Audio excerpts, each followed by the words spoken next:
Bonsoir à tous, bienvenue dans Made in Africa, votre magazine économique 100% africain. Ce numéro sera consacré au secteur du tourisme, un sujet qui tombe à pic car nous sommes en pleine période de vacances. Et vous avez peut-être fait le choix du continent pour passer du bon temps. L'Afrique a reçu 74 millions de touristes en 2024, soit 7% d'arrivées de plus qu'en 2019, dernière année avant la pandémie de Covid-19, et 12% de plus qu'en 2023. À noter la forte hausse des arrivées de touristes internationaux en Afrique du Nord, plus 22% par rapport au niveau pré-pandémique. L'Afrique a donc le vent en poupe et nous allons vous faire découvrir dans quelques instants de magnifiques destinations. Au sommaire ce soir, plongé au cœur de l'ouest montagneux de la Côte d'Ivoire, notre reporter Serge est parti du côté de Mans pour profiter de ses trésors, sa légendaire dent, ses cascades, son pont de liane, mais aussi ses sculptures et ses masques sacrés. Un voyage inoubliable, une véritable aventure que nous allons vivre avec lui. Puis dans notre second reportage, nous partirons au sud-est du continent pour découvrir une autre destination exceptionnelle, le Mozambique, avec 2500 km de sable blanc bordant l'océan Indien, un climat agréable quasiment toute l'année et des safaris sur terre ou dans l'eau. Le pays a tous les ingrédients d'un décor de carte postale. Et si la plus belle destination pour passer vos vacances d'été, les grandes vacances, était la Côte d'Ivoire? Plusieurs choix possibles, les plages sublimes de Grand Bérébi, Yamoussoukro et sa basilique Korogo et ses traditions, ou alors un site dont on parle peut-être moins, mais qui a pourtant beaucoup à offrir, Mans. Une ville entre ciel et montagne, où la nature côtoie le sacré et où l'aventure est à portée de main. Comme dans un film d'Indiana Jones, Mans, un trésor à ciel ouvert. Ce reportage est signé Serge Zohoré, Ghislaine Mendonça et Oscar Noël-Sangan. Cette année pour mes vacances, moi Serge, reporter chez Made in Africa, je mets le cap sur Mans, au cœur de l'ouest montagneux de la Côte d'Ivoire pour une immersion authentique dans l'arrière-pays. Un périple de près de 8 heures en voiture, une longue traversée certes, mais que je savoure déjà. Je me sens bien. Environ 8 heures de route, ça peut paraître long, mais c'est ce qui fait aussi le charme de l'aventure. Voir d'autres paysages, autres que ce qu'on voit habituellement à Abidjan. À travers ce voyage, c'est une autre Côte d'Ivoire qui se dévoile. Plus calme, plus traditionnelle. Une Côte d'Ivoire souvent oubliée mais pourtant bien vivante et prête à se révéler à ceux qui prennent le temps de la découvrir. Ce que je recherche particulièrement dans ce voyage, c'est une totale déconnexion avec la ville et une reconnexion avec la nature et surtout avec l'envie de découvrir une autre culture. J'ai entendu beaucoup parler de la culture dent et tout, voilà, la danse des masques et tout. Donc c'est ce qui me donne aujourd'hui réellement l'envie de vouloir aller dans cette ville-là, apprendre quelque chose de nouveau. Mans attire d'ailleurs de plus en plus de curieux, d'aventuriers et de rêveurs. Une ville entre ciel et montagne, où la nature côtoie le sacré. Environ 60 000 visiteurs par an foulent ses sentiers, gravissent sa légendaire dent et s'émerveillent de ses trésors cachés. De la cascade de Zadé-Pleu à la majesté du pont de liane, des mains habiles de ses sculpteurs aux puissants pas de danse des masques sacrés. Je vous emmène découvrir les merveilles de l'ouest montagneux de la Côte d'Ivoire.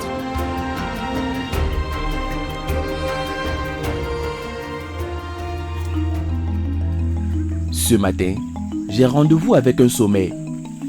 Haute de 81 mètres, la Dent de Mans est l'une des montagnes les plus emblématiques de la région des 18 montagnes. Réputée pour sa vue imprenable et la sensation de liberté qu'elle procure à ceux qui osent l'ascension. Je retrouve Tommy, mon guide du jour, un habitué des lieux. Bonjour. Bonjour monsieur. Comment ça va? Ça va très bien. Bonne arrivée. Merci. La route a été. Ouais, ça a été. Vous avez bien dormi? Oui. Ah, soyez la bienvenue. Merci beaucoup. Donc là, qu'est-ce qu'on fait maintenant? Ben, ici, c'est la montée de la dent de Mont. Ok. On doit traverser le village avant de commencer à monter. Ok. Donc on y va? On y va. Merci. Merci. Aujourd'hui, au-delà du défi sportif, je viens pour un moment de plaisir, de connexion à la nature et de découverte. Ça va? Oui, ça va. C'est difficile, hein? Très. Là où nous sommes, on a 2h30 de montée jusqu'à la dent du Mont et 2h20 jusqu'au village. Et c'est très difficile parce qu'on mène 2 heures parce qu'il y a 5 km à parcourir. Les 4 sont montées-descentes et le 1 km qui reste en haut, très raide, très difficile à monter. On passe par le dos de la dent de Mont pour pouvoir arriver au dernier sommet de la plus grande, bien sûr. Mais ça fait peur. Hein? Ouais, ça fait très peur. On a une échelle même qu'on doit traverser avant de passer sur la plus grande. Ok, parfait. Une piste rocailleuse, bordée de végétation luxuriante. Maïs, riz local, offre un aperçu de la richesse agricole de la région. On trouve même des mirabelles. Ah ouais, c'est très beau ça, je vais goûter. Oh, si les enfants là arrivent ici, ils vont faire plaisir. Hein. Tu peux ramasser beaucoup, tu mets un peu d'eau. Tu Ouais. jettes dans la boue directement, ça fait. C'est très bon.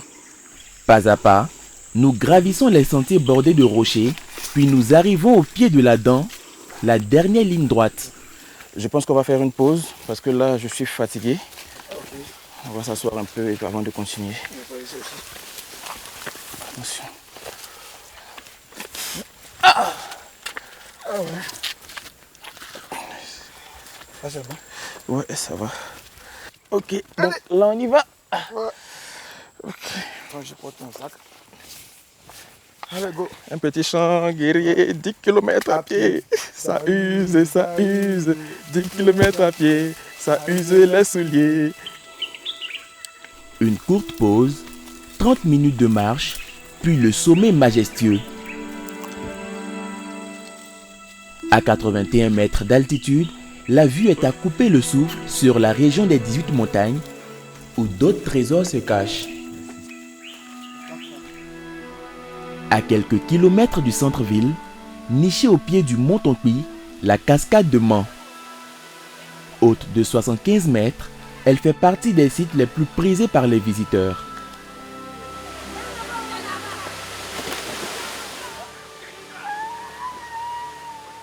Un havre de paix dans lequel certains viennent même en famille.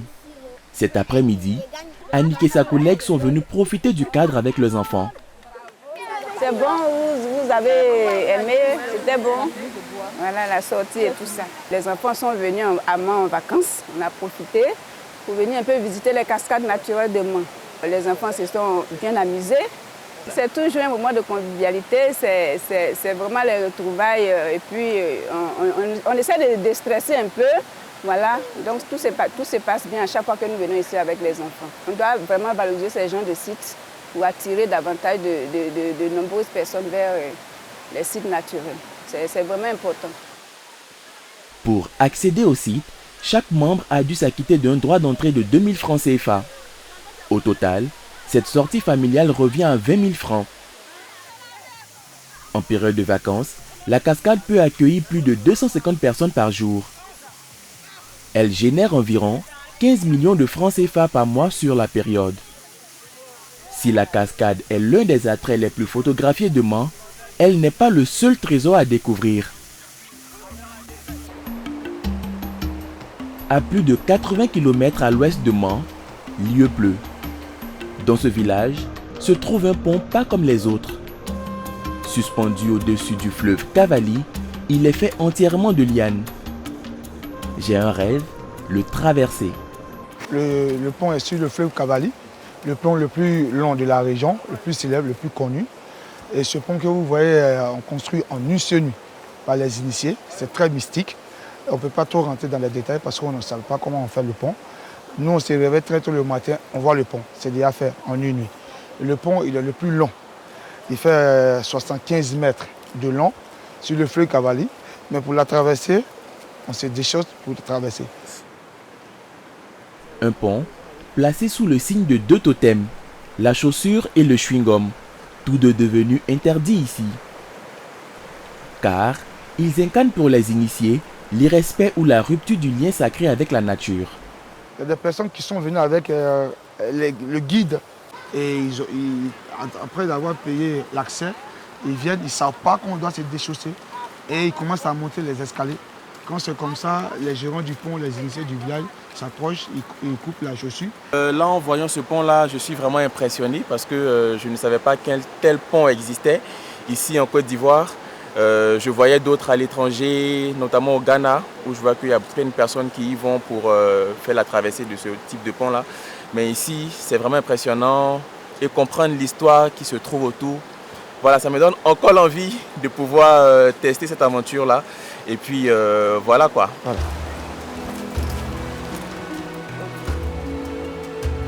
Doucement. Tu dois attraper petit comme ça. Au fur et à mesure, on va grandir. Petit comme ça. Voilà. Au fur et à mesure, on avance. On se redresse. Comme ça. Ça va? Ça peut aller? Non, attrapez le haut complètement. Voilà, super. Complètement. C'est bon? Vous en sortez? Chaque pas fait grincer les lianes. En dessous, l'eau coule paisiblement, indifférente aux frissons que peuvent vivre les visiteurs au-dessus d'elle. Donc en vrai, c'est impressionnant parce que on a l'impression avec le courant de l'eau que oui. Ça part dans tous les sens. C'est ça. 500 personnes par an visitent le pont de Liane. Et dans les 500, il y a au moins 200 Africains ou Ivoiriens qui viennent et les 300 qui restent sont les Européens. Si le pont de Liane fascine autant qu'il l'attire, c'est parce qu'il incarne toute la richesse spirituelle du peuple Dan. Une spiritualité qui ne s'exprime pas seulement à travers les ponts, mais aussi par le corps, la danse et le masque. Cet après-midi dans ce village, les tambours résonnent.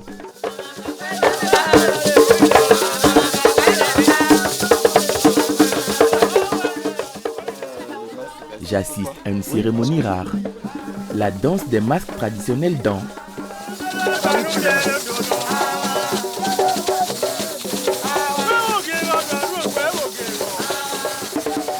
Une fois les civilités observées, les masques font leur entrée à tout drôle.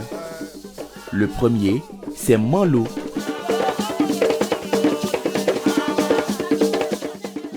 La femelle des masques chez les Yakuba, un masque de réjouissance. C'est des danses qui sont désignées dans les villages. Par exemple, quand il y a du bonheur ou bien une sortie d'enfant comme ça, une sortie d'enfant, on peut désigner un masque tel que celui qui est là. Ça, elle sort pour s'amuser avec toute la population. Et on le nomme Malo. Malo, c'est-à-dire que la danse de la joie. Si les masques dansent, sautent, virevoltent avec puissance, ce n'est jamais par hasard. Leur sortie obéit à des règles strictes, parfois invisibles aux non-initiés. Car chez les dents, un masque ne se montre jamais sans l'accord de son gardien ou du notable désigné. Après la grâce du masque féminin, place à la puissance du masculin. Un autre rythme, mais la même intensité sacrée.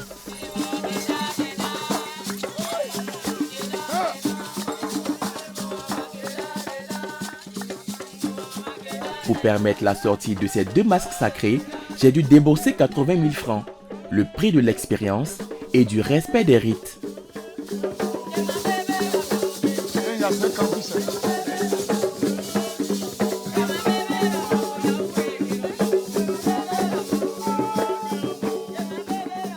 Avant cette expérience, je ne connaissais pas les masques dents. Voilà, parce que je les voyais uniquement dans les livres ou sur les réseaux, c'est-à-dire sur Internet. Voilà. Donc aujourd'hui, j'ai eu l'occasion de pouvoir les voir en live et pour moi, c'est juste magnifique, quoi. Ailleurs, dans l'ombre d'un autre quartier de Mans, d'autres mains œuvrent en silence. Elles sculptent, tissent, transmettent. Sous cet apatam, une main se distingue, celle de Doumbia. Sculpteur depuis l'enfance, héritier d'un savoir né bien avant lui. Moi, je suis né dans la sculpture depuis 82, je suis dans la sculpture. Comme on le dit, les métiers artisanaux en Afrique, c'est de père en fils au fait. Cet après-midi, il façonne une pièce qu'il a mûrie depuis plusieurs semaines, un crocodile. Chaque geste est maîtrisé. Le bois choisi avec soin suit un processus long et minutieux. Bon, une pièce comme celle-ci, il faut au moins 3 semaines. 3 semaines. Parce qu'une fois vous le commencez, il faut être vraiment patient comme un pêcheur. Parce qu'une fois vous ratez une partie, vous êtes obligé de jeter le bois. Bon, pour que c'est du gaspillage, donc il faut aller pas à pas. Ce bois qui est là, beaucoup l'appellent localement le bois de cola.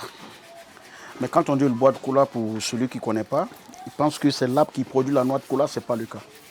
Là, son nom scientifique, c'est aloe. Et ce bois, il est spécifique de cette région. Alors, on trouve uniquement que dans la région de Mans. Et ce bois aussi, il a 7 couleurs différentes. Des couleurs qui attirent les touristes toujours à la recherche de pièces rares. Et pour répondre à la demande de la clientèle, plus d'une quinzaine d'artisans travaillent dans cet atelier aux côtés de Doumbia. Nous sommes à l'intérieur et lui, c'est Mori. Il est en train de faire un buste, une femme taillée dans la racine de ce bois. Voilà, c'est une femme peule qu'il est en train de sculpter et le bois qui est derrière va rester naturellement. Nos créations sont adaptées même particulièrement aux visiteurs étrangers parce que, à vrai dire, les Ivoiriens s'intéressent peu à la sculpture, en fait. Et ce que nous faisons ici, on n'a pas d'étiquette. Donc, nous, on donne un prix et à la suite, on marchande. Et quand il y a une conclusion, là, on effectue l'achat. Une pièce comme ça, on le commence à 18 000, le prix de départ. Voilà. Mais donner la chance aussi à l'acheteur de marchander, en fait. Comme on le dit en Afrique, c'est en marchandant qu'on devient des bons amis. C'est ici, dans cette pièce, que sont exposées toutes les œuvres réalisées par Doumbia et son équipe. Masques, statuettes ou encore animaux. Une collection riche pour permettre aux visiteurs de repartir avec des souvenirs. En moyenne, environ 200 à 300 œuvres ressortent d'ici en période estivale, générant un chiffre d'affaires d'environ 4 millions de francs CFA. Je repars avec 2 statuettes, mais surtout des rêves plein la tête. Mans, riche de ses paysages, de ses traditions, mérite qu'on s'y arrête.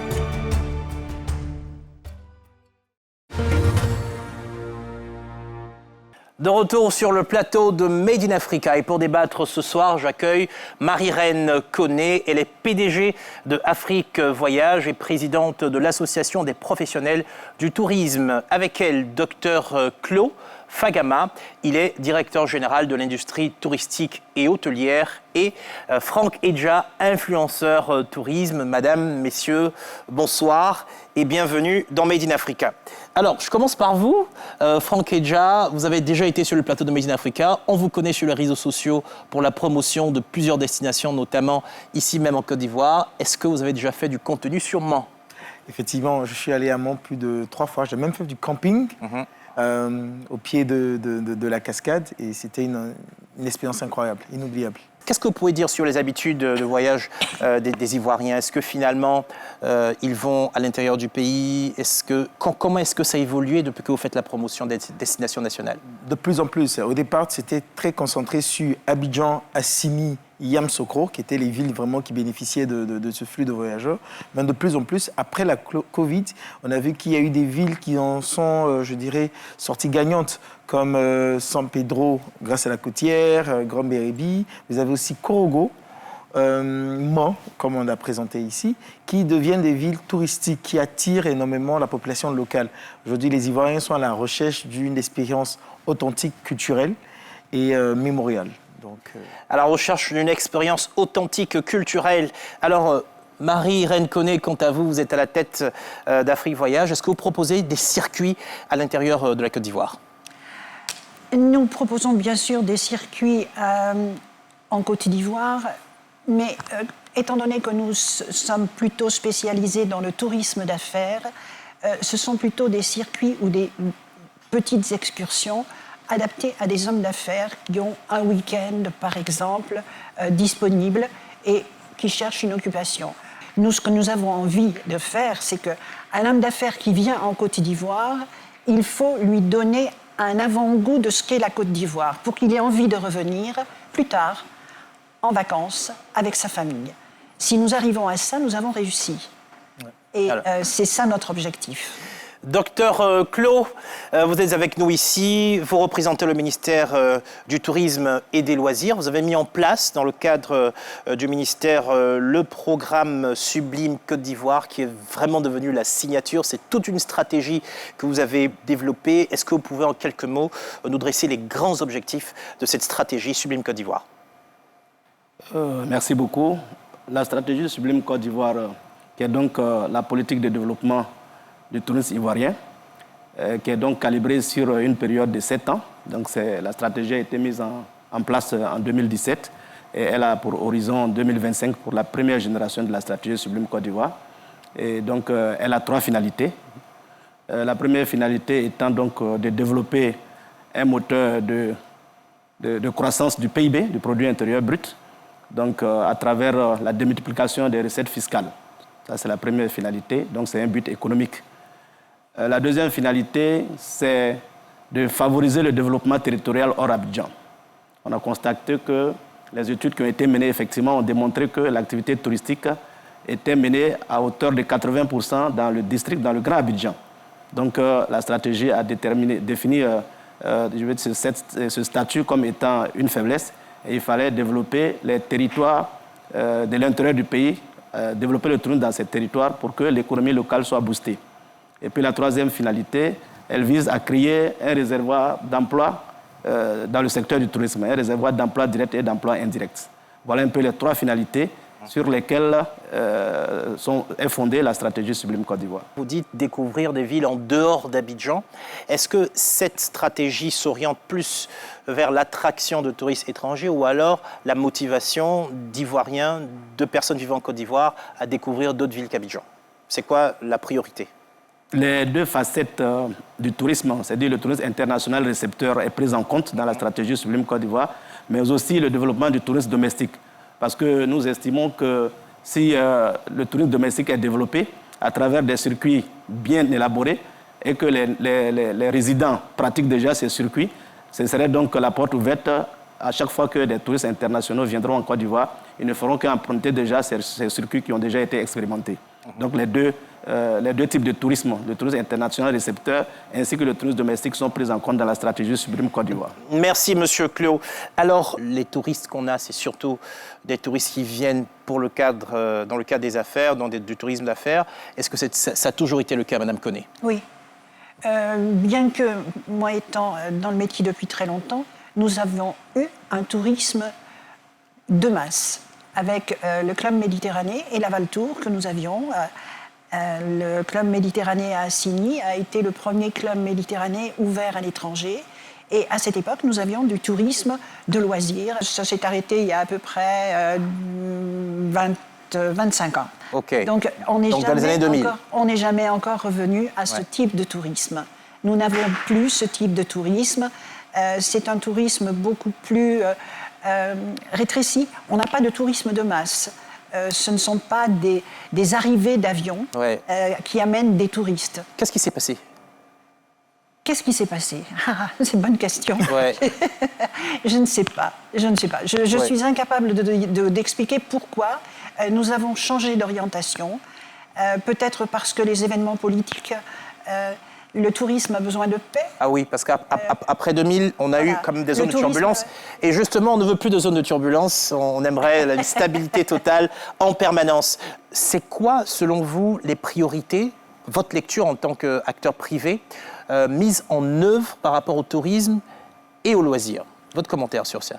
Alors, aujourd'hui, nous avons essentiellement des structures qui permettent du loisir, pour une population abidjanaise. Qu'est-ce qu'on appelle loisir? Loisir, c'est se distraire. Okay. C'est se distraire en dehors des heures de travail, donc pendant les week-ends prolongés, pouvoir avoir une activité distrayante, et il y a de quoi faire ici en Côte d'Ivoire. Et puis il y a le tourisme de loisirs, c'est-à-dire on s'adresse tout de même à une population étrangère qui vient connaître, qui vient rencontrer la Côte d'Ivoire. Rencontrer la Côte d'Ivoire, c'est rencontrer des sites, c'est rencontrer des acteurs, c'est trouver également ce que l'on recherche. Nous avons à offrir un balnéaire qui est sympathique. On a toute la côte d'Assigny, on a également San Pedro, mais les structures sont des structures qui fonctionnent le week-end. La semaine, il n'y a rien, et pour nos touristes, mais c'est l'ennui mortel. Alors que si nous allons au Sénégal, par exemple, à Saly, eh bien, vous avez des structures touristiques qui, même la semaine, sont excessivement animées. Les soirées sont animées, il y a des activités du lundi jusqu'au dimanche soir. Chez nous, malheureusement, c'est quand même encore un peu... on n'a pas encore développé ça. Ouais. Et je reparle du Club Med parce que le Club Med va s'installer au Bénin. Et ça me fait mal au cœur. On regarde rapidement du côté de l'État. Et je reviens à vous, Prince Edja. C'est qui votre cible finalement? Vous, c'est la cible internationale, la cible nationale. Est-ce qu'il y a une évolution de votre cible? Tout d'abord, elle a été la cible locale parce qu'il fallait. Le challenge, c'était de montrer aux Ivoiriens qu'on peut voyager en Côte d'Ivoire et vivre une expérience unique, pas seulement qu'à Abidjan. Au fur et à mesure, le contenu a plu à la diaspora et à tous ceux qui vivent autour de la Côte d'Ivoire, les pays de la CEDEAO, de l'Afrique centrale et autres. Donc aujourd'hui, la cible, je dirais, c'est l'international, c'est toute personne qui est intéressée par la Côte d'Ivoire. Voilà. Les Ivoiriens ont-ils de plus en plus envie de découvrir leur pays? Plus qu'envie. Aujourd'hui, je pense qu'il y a ce sentiment de patriotisme qui est né chez les Ivoiriens, ils ont envie d'apprendre c'est quoi la Côte d'Ivoire authentique, c'est quoi les origines au fait de ce pays. Aller vers d'autres villes pour apprendre aussi sur les ethnies. Parce que je pense que ce brassage culturel, ce brassage ethnique-là, joue sur cette envie-là. Qu'est-ce qui pourrait les freiner? Manque de communication, manque de promotion, manque de produits, manque d'infrastructures? La cherté. Encore? La cherté du tourisme ivoirien. Je pense que ça reste le premier blocage. Lorsque vous faites des cotations en agence de tourisme, vous imaginez, vous avez des prix incroyables, que ce soit sur le transport aérien, que ce soit sur le transport même des bus, des locations de voitures, des restaurants qui fixent des prix qui n'ont... On se pose la question s'il n'y a pas de riz, il n'y a pas de poulet en Côte d'Ivoire parfois. Et voilà, les activités, ce n'est pas les plus chères. Ouais, non mais pour le transport aérien, ça ira. Hein. La compagnie nationale est devenue rentable, donc on espère qu'il y aura un impact. Un petit mot pour vous, docteur Clos. On se plaint toujours des prix. Un petit commentaire dessus avant le deuxième reportage. Le produit touristique coûte cher en Côte d'Ivoire. Ça, je le concède. Et pour remédier à cela, nous avons, au niveau du ministère, nous sommes en train de mettre en place un programme de dynamisation et de consolidation du tourisme domestique à travers la mise en place de ce que nous appelons le pass touristique, qui permettrait donc aux acteurs qui vont s'inscrire dans ce produit de bénéficier de réductions et d'abattements sur le prix des prestations qui sont fournies tout au long des circuits. Donc cela va avoir un impact sur la baisse du prix des produits touristiques en Côte d'Ivoire. Très intéressant. Dans tous les cas, il y a la question du transport. Mais là, maintenant, on a des routes. Donc, les prix devraient pouvoir baisser. C'est des sujets dont on parlera. Alors, on l'a vu, Mans ne manque pas d'attrait et d'aventure. Une preuve, s'il en fallait, que la Côte d'Ivoire mérite qu'on s'y attarde. C'est en réalité tout le continent qu'il convient d'ailleurs de mettre en avant, tant il regorge de richesses. C'est le cas du pays. Nous vous emmenons maintenant le Mozambique, un véritable paradis d'Afrique australe, un paradis encore assez caché qui ne demande qu'à se révéler. Les trésors du Mozambique, un reportage signé Théo Renaud et Romane Émilie Kofi. Une eau turquoise a coupé le souffle, des plages de sable fin immaculé et une nature largement préservée. Bienvenue dans l'archipel de Bazaruto. Ces touristes européens ont fait plus de 8000 km pour découvrir ce petit paradis au large du Mozambique. Le spectacle ne se fait pas attendre bien longtemps. À peine arrivé, le comité d'accueil est au rendez-vous. Des dugongs, mammifères emblématiques de l'archipel, pouvant mesurer jusqu'à 4 mètres de long, viennent saluer les visiteurs.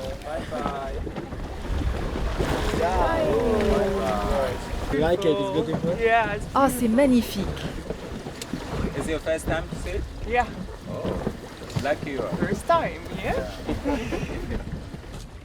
250 dugongs vivent dans ces eaux. On ne trouve cet animal quasiment nulle part ailleurs sur les côtes africaines. Si des espèces comme celle-ci prospèrent à Bazaruto, cela n'a rien d'un hasard. L'archipel est protégé depuis 1971. C'est une aire marine protégée. C'est donc un endroit unique pour plonger.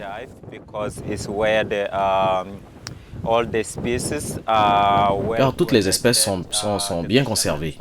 Les pêcheurs n'ont pas le droit de pêcher partout. Alors, pour observer de plus près cette faune marine extraordinaire, il faut se mettre à l'eau.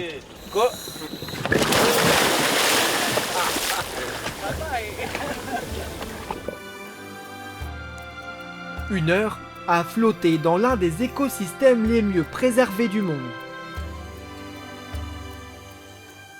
Les visiteurs en prennent plein les yeux.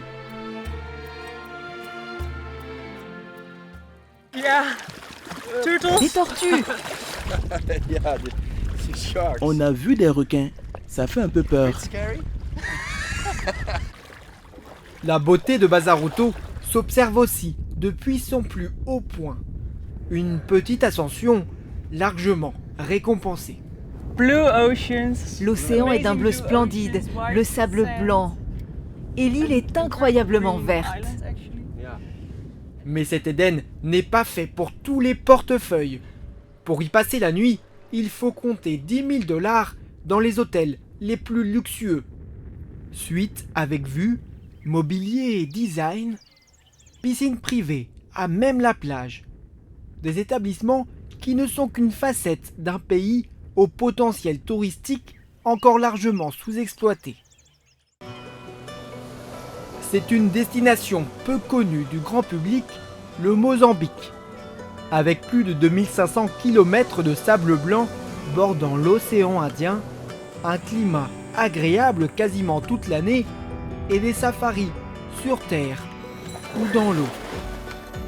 Le pays a tous les ingrédients d'un décor de carte postale. Pourtant, la destination attire à peine 1 million de touristes chaque année. Un chiffre en passe d'augmenter. Les ambitions sont claires, faire passer la part du tourisme dans le PIB de 4 à 6% d'ici la fin de la décennie. L'État table sur la création de 8000 postes d'ici 2029, passant le total à 22 000 emplois. Création de lodges, de restaurants, travail de préservation des atouts naturels, nous vous emmenons à la découverte de ce trésor caché d'Afrique australe.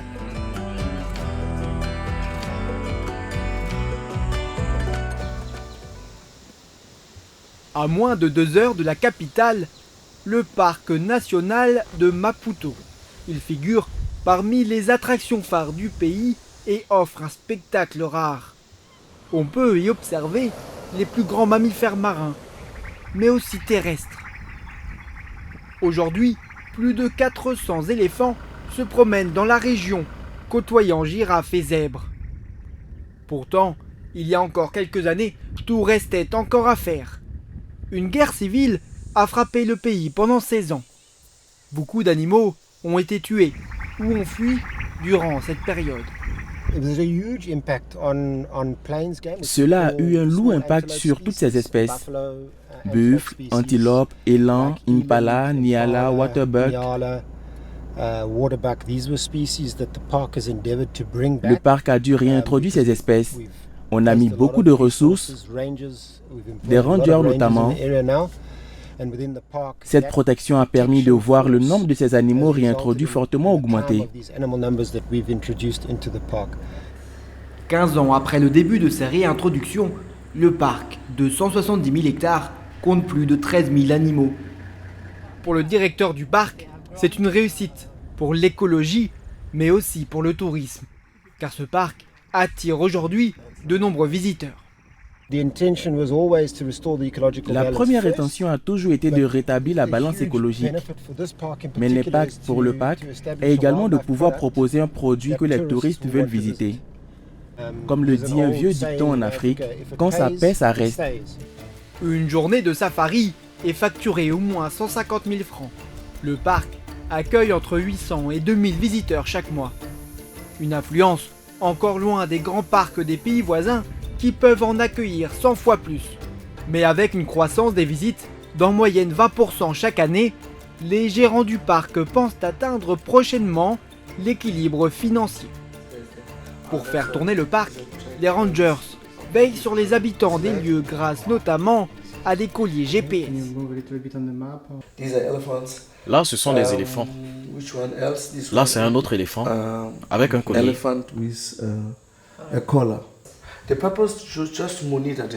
L'objectif, c'est de les surveiller, savoir où ils vont et comment ils vont. Par exemple, si on découvre qu'un collier n'est plus actif, on saura qu'il est arrivé quelque chose, que l'éléphant est mort ou a été tué. Sur le terrain, l'une de leurs priorités est de s'assurer du bon état de la barrière qui encercle presque l'intégralité du parc.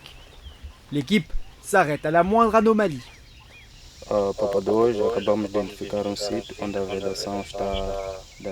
À cet endroit, la clôture est encore marquée par le passage d'éléphants. Comme on peut le voir, les endroits où les poteaux sont plus petits, ils ont été cassés par les éléphants et il faut les remplacer. C'est souvent à ces endroits que les éléphants veulent sortir. Mais maintenant, nous avons donc mis cette clôture électrifiée.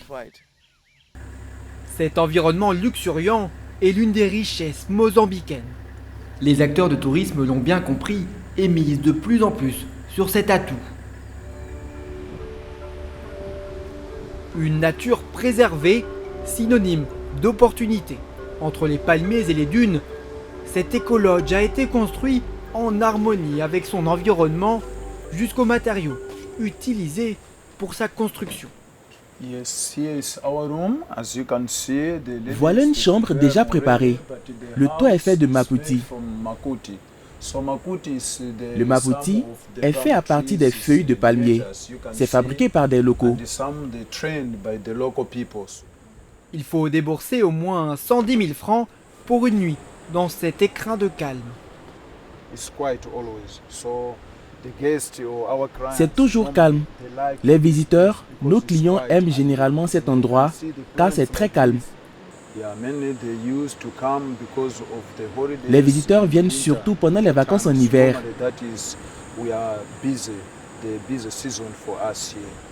C'est la saison la plus active. Un cadre idyllique, local, c'est ce que viennent chercher les clients de cet établissement haut de gamme. Mais s'installer ainsi en pleine nature, c'est aussi faire face à des défis, car à plusieurs kilomètres de la première route goudronnée, les réseaux d'eau et d'électricité sont inexistants. Il a donc fallu installer un système autonome. Il y a 28 panneaux solaires. Cela alimente le lodge en énergie. Et cela pour les pompes qui acheminent l'eau depuis des réservoirs. Tout l'établissement est alimenté par ces panneaux solaires. Et pour la nuit, des batteries prennent le relais. Ces 4 batteries sont chargées par les panneaux durant la journée.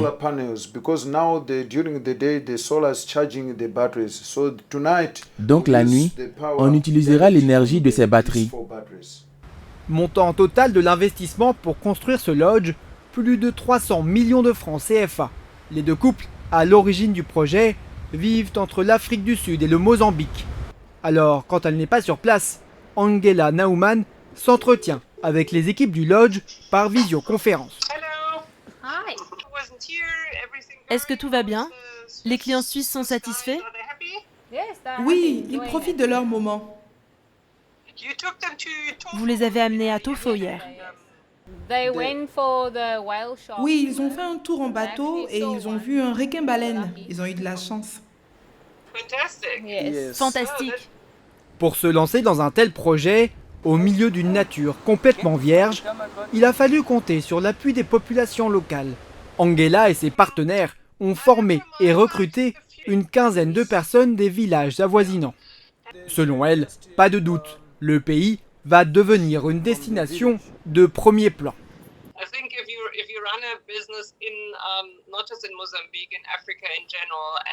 Pour lancer un tel projet au Mozambique et en Afrique en général, en tant que non-résident du pays, il faut avoir une vision et inclure les populations locales. Sinon, ça ne va pas marcher.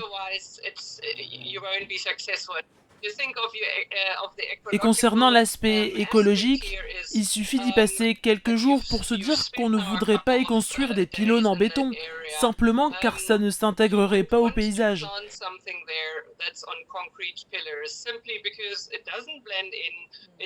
Ça n'est pas viable et ça ne serait pas passé auprès des populations locales que nous avons voulu intégrer au projet.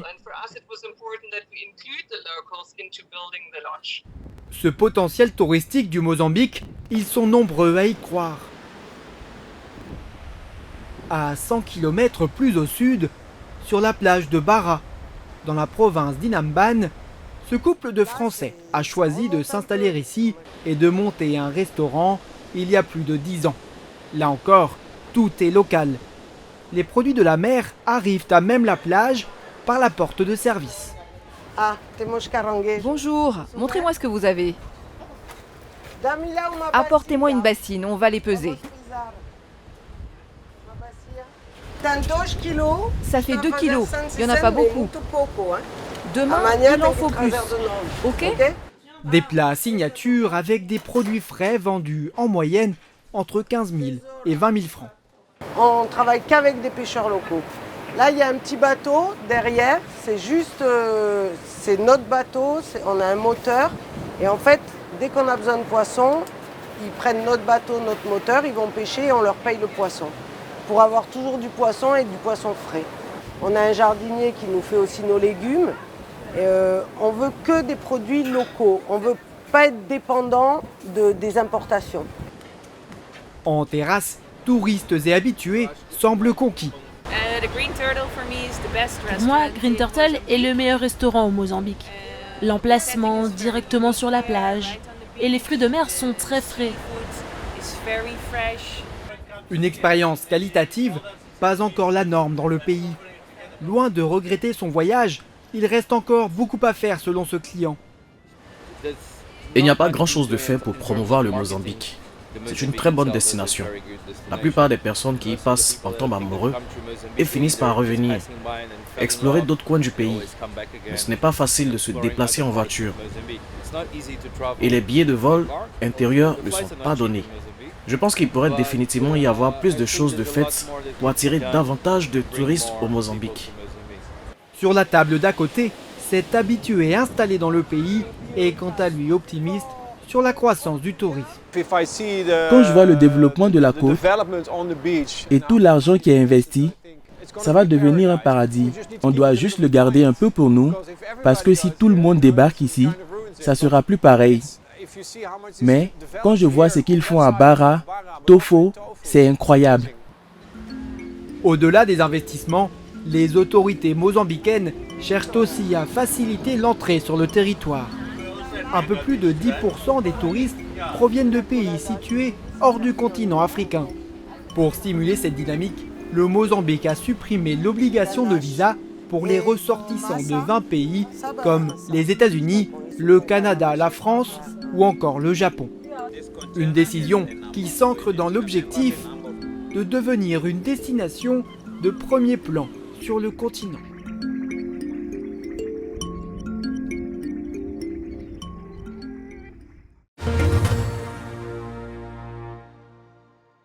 Dur de revenir de Maputo. En tout cas, nous sommes ici sur le plateau de Made in Africa sur lequel nous a rejoint Ismène Kedjo. Elle est entrepreneure dans le tourisme et associée de Trip in Africa qui propose des voyages en Afrique. Bonsoir. Bonsoir Stéphane. Et bienvenue Ismène dans Made in Africa.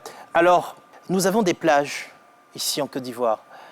Est-ce qu'on peut avoir des sites comme ce qu'on vient de voir à Maputo? Et si oui, pourquoi est-ce qu'on n'a pas le réflexe Côte d'Ivoire et on a d'autres types de réflexes pour ce genre d'expérience? La stratégie Sublime Côte d'Ivoire a prévu tout cela. Nous avons le projet Belle Plage pour tous. Donc ce projet vise à aménager, sécuriser et moderniser les plages de Côte d'Ivoire. Nous avons identifié déjà 35 plages qui vont sur tout le littoral, depuis l'est jusqu'à l'ouest, qui vont être aménagées sous le modèle des plages d'Espagne, par exemple. Nous avons fait des voyages d'immersion à Barcelone pour voir comment les plages de Barcelone sont aménagées. Et l'idée est donc d'arriver à mettre en œuvre ce projet-là. On a ici une représentante de Trip in Africa. Qu'est-ce que vous y faites? Trip in Africa est une travel tech, en fait, qui s'est donnée pour mission de promouvoir le tourisme en Afrique, mais surtout de permettre d'interconnecter les opérateurs, que ce soit les voyageurs vers les opérateurs, les professionnels du secteur, mais également les professionnels entre eux. On fournit également des outils de gestion parce qu'on se rend compte que les enjeux aujourd'hui dans le secteur du tourisme en Afrique, c'est aussi la digitalisation. Pour promouvoir, pour donner la visibilité, pour vraiment émuler notre offre, il faut qu'on soit digitalisé. Et nos opérateurs, aujourd'hui notamment sur l'Afrique de l'Ouest, je pense qu'il y a certaines destinations qui ne sont pas les nouvelles destinations, celles qu'on connaît déjà, qui sont le Kenya, la Tanzanie, l'Afrique du Sud, ont déjà sauté le pas. Aujourd'hui, il y a un travail important à faire sur l'Afrique de l'Ouest et on pense qu'il faut des outils pour cela. Et Trip in Africa, c'est cette travel tech qui va apporter les outils, qui va permettre de promouvoir et de permettre à tous de découvrir ou de redécouvrir l'Afrique aux Africains et au reste du monde. Vous avez une envergure, en tout cas une ambition africaine. Vous êtes aujourd'hui dans combien de pays? On est panafricain, je pense, d'ores et déjà. On a 17 pays représentés sur la plateforme. On touche en moyenne 50 000 visiteurs par an et on a un peu plus de 4 000 opérateurs enregistrés sur la plateforme. Alors, on a envie de quitter la Côte d'Ivoire et de se promener en Afrique. On peut passer par Trip in Africa. On a envie d'acheter un billet d'avion qui ne le propose pas. On va aller au Mozambique, par exemple. Ça coûterait combien au départ d'Abidjan pour le Mozambique? Alors, je sais que vous devez avoir vos... Je n'ai pas les tarifs en tête, mais il faut bien compter très probablement en classe économique dans les 800 000 francs sur Kenya Airways. Avec plusieurs escales? Au moins Nairobi. Au moins Nairobi, ou par Ethiopian Airlines avec Addis Ababa. Mais c'est là le gros problème. C'est qu'il y a un manque, mais un manque très, très, très pénalisant de liaisons aériennes entre les différents pays d'Afrique. Il est très difficile d'interchanger, de faire du tourisme de pays en pays interafricain parce que nous n'avons pas de liaison aérienne. Et les rares qu'il y a, eh bien, sont chers parce que, évidemment, l'offre étant supérieure, étant très inférieure à la demande, eh bien, les tarifs sont élevés. Et nous n'arriverons à baisser ces tarifs aériens que lorsqu'il y aura des compagnies aériennes. Air Afrique nous manque, bien entendu, mais quand il y aura des compagnies aériennes qui vraiment établiront tous les ponts entre les différents pays d'Afrique, je pense que le tourisme inter-État africain prendra vraiment une grande dimension et Trip in Africa sera vraiment la plus belle des plateformes. Merci. Docteur Clos, pourquoi est-ce qu'on n'arrive pas à baisser les tarifs? C'est toujours la fiscalité, c'est des frais opérationnels, c'est quoi? Bien, il faut dire que le transport il est cher parce que, comme on le dit, c'est la loi du marché. Lorsqu'il n'y a pas assez de compagnies et que la demande est supérieure à l'offre, c'est sûr que les prix vont monter, ça va de soi. Donc, ce qu'il faut faire, c'est que nous, au niveau du ministère du Tourisme, en rapport bien entendu avec le ministère en charge des transports, c'est de mener la négociation avec plusieurs autres compagnies internationales pour qu'elles puissent desservir la destination Côte d'Ivoire. Et également mener la réflexion, ou du moins la négociation, avec des compagnies du type EasyJet, tout ce qui est low cost, pour que ces compagnies-là puissent aussi s'installer en Côte d'Ivoire, telles que nous connaissons EasyJet en France. Ce sont des compagnies low cost qui vont permettre donc de baisser le prix du transport aérien en Côte d'Ivoire. Ces discussions sont en cours? Oui, ces discussions sont en cours. Transavia vient à Dakar. Pourquoi Transavia ne vient pas ici?